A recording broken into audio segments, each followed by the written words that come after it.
जय श्री राम प्रेमी भक्तों, प्यारे भक्तों। अजपा जाप क्या होता है और अजपा जाप से क्या मिलता है? बंधुओं, बहुत अच्छा टॉपिक है और बड़ा महत्वपूर्ण भी है। बड़े ध्यान से सुनना, समझना और जीवन में उतारने का प्रयास अवश्य करना।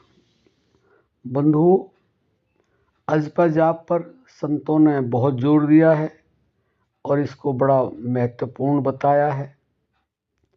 इसके लिए संतों ने ये भी लिखा, अजपा जाप जपो रे भाई, मिट जाए मन दर्पण की काई। मन रूपी दर्पण पर जो मैल जमा हुआ है वह साफ हो जाता है। अजपा जप जो होता है वह जपा नहीं जाता है, वो स्वयं में स्वयं है, वो हो रहा है। उसके साथ केवल जुड़ना होता है, उसके साथ योग करना होता है। उसको अजपा जाप कहते हैं। जो हमारे प्राणों में है, जो हमारे श्वास हैं, उसी को संतों ने अजपा जाप कहा। तो श्वास तो चल ही रही है, उसको हम कैसे जपें?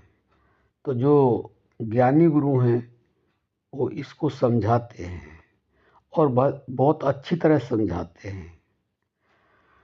कहते हैं इसके लिए कि जो शब्द ब्रह्म को सुरत लगाए टटोले, वो सोहंग सोहंग बोले। हमारी श्वासों में जो प्राकृतिक ध्वनि है वह सोहंग है। जब हम श्वास लेते हैं तो सो की ध्वनि आती है, जब छोड़ते हैं तो हंग की समय ध्वनि आती है।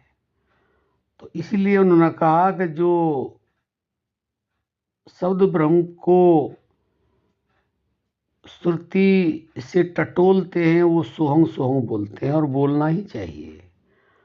तो उससे क्या होता है?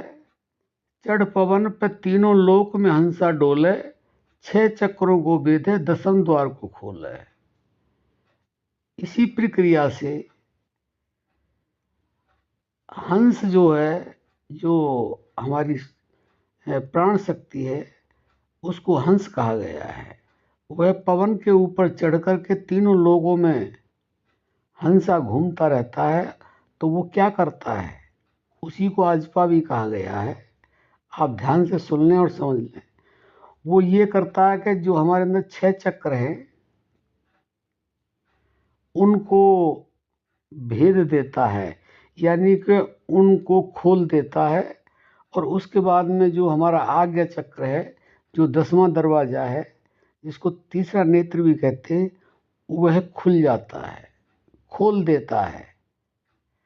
और उसके बाद में क्या होता है? इस देश में हंसा परम हंस बन जावे, फिर उसको पूर्ण ब्रह्म साफ दिखलावे।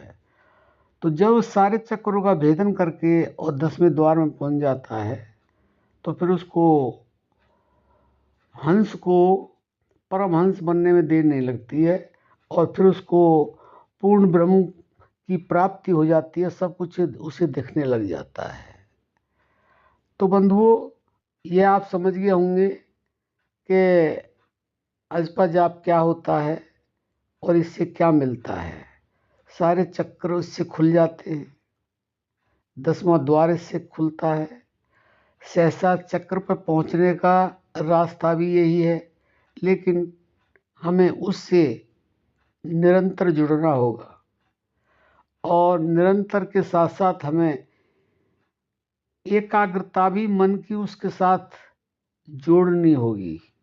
अगर हम ये 2 कार्य कर पाए अजपा जाप के साथ, यानी कि पहले तो निरंतरता, उसमें एकाग्रता, तो वास्तव में ही हमें वह मिल जाता है जो हमें चाहिए।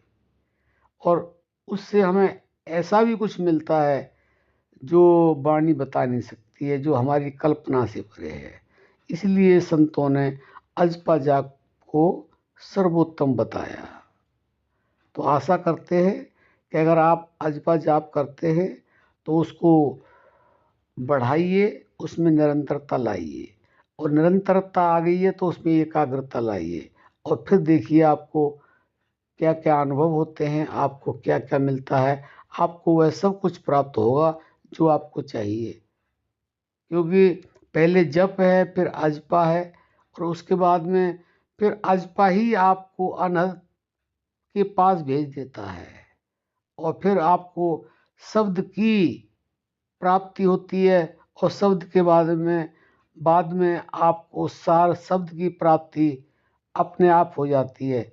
यानी कि आपने जप किया, फिर अजपा किया, उसके बाद में जप आपको अजपा पे भेजता है, अजपा आपको अनहद पे भेजता है, अनहद आपको उस शब्द के पास भेजता है, और जो शब्द है वो शब्द ब्रह्म से जोड़ता है। उसको संतों ने निशब्द कहा है। यानी कि शब्द का मतलब होता है ध्वनि, लेकिन जो सार शब्द है जिसको निशब्द संतों ने कहा है, उसके अंदर कोई ध्वनि नहीं है, इसलिए उसको शब्द ब्रह्म कहते हैं, और वही हमारी आखिरी मंजिल है। तो आशा करते हैं आप समझ गए होंगे कि अजपा क्या है, उससे क्या मिलता है। ये जब तक हमारे जीवन में नहीं उतरेगा, हम इसको अपने जीवन में नहीं उतारेंगे, अपने मन के साथ इसको नहीं जोड़ेंगे, तो हमें कुछ नहीं मिलने वाला है। बस ये है कि हम कुछ भी कर रहे हैं, ना से हाँ है, बाकी और कुछ नहीं है। तो आशा करते हैं आप इस पर ज़्यादा ध्यान देंगे, और आप अपने जीवन में इसको ज़रूर उतारेंगे, और अगर आपने उतार लिया तो आपको वह सब कुछ मिल जाएगा जो आपकी सोच से परे है। अब हम अपनी वाणी को विराम देते हैं। जय श्री राम।